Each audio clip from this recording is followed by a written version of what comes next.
సిద్దిపేట జిల్లా బెజ్జంకి మండలంలో కురిసిన అకాల వర్షాలు ఎదురుగాలులతో నష్టపోయిన రైతులు బాధిత కుటుంబాలను మానకొండూరు ఎమ్మెల్యే కవ్వంపల్లి సత్యనారాయణ పరామర్శించారు.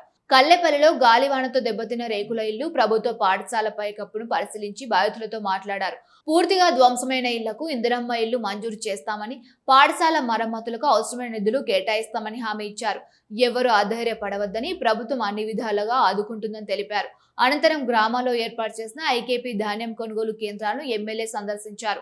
కొనుగోలు నెమ్మదిగా సాగుతున్నాయని రైతుల ఫిర్యాదులపై స్పందించిన ఆయన తడిచిన ధాన్యాన్ని ఎలాంటి షరతులు లేకుండా వెంటనే కొనుగోలు చేయాలని అధికారులను ఆదేశించారు. ధాన్యం తరలింపులో జాప్యం లేకుండా లారీలు ఏర్పాటు చేసి మిల్లులకు త్వరితగతిన పంపించాలని సూచించారు. రైతులు ఇబ్బందులు పడే పరిస్థితి రాకూడదని, ప్రతి గింజను ప్రభుత్వం కొనుగోలు చేస్తుందని స్పష్టం చేశారు.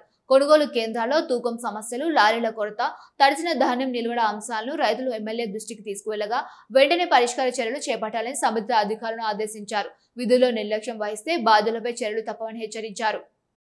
బెజ్జంకి మండలంలో వివిధ గ్రామాలలో విపరీతంగా ఈదురుగాలు రావడంతో చాలా ఇళ్ల లోపల పైకప్పు ఊడిపోవడం,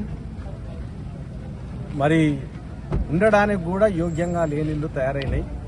మరి ఈరోజు నేను కల్లెపల్లి గ్రామాన్ని సందర్శించడం, బెజ్జంకి మండలం లోపల ఇళ్లలో పైకప్పు కూలిపోవడమే కాకుండా పాఠశాలలో ఉన్నటువంటి మొత్తం పైకప్పు మొత్తం కొట్టుకుపోయింది గాలికి. పుస్తకాలను దడిచిపోయినాయి, ఫర్నిచర్ అంతా ధ్వంసమైంది. మరి ఈ ప్రకృతి వైపరీత్యాల వల్ల చాలా కూడా తీసుకెళ్లడం, ఇమ్మీడియట్ గా ఇల్లు లేని వాళ్లకు ఈ వర్షాకాలంలో వర్షం వల్ల కానీ గాలుల వల్ల కానీ కొట్టుకపోయిన వాళ్ళందరికీ ఇందిరమ్మ ఇల్లు ఇచ్చే ప్రయత్నం చేస్తాము. 100% ఇస్తాము. స్కూల్ యొక్క పైకప్పు లేచిపోయింది.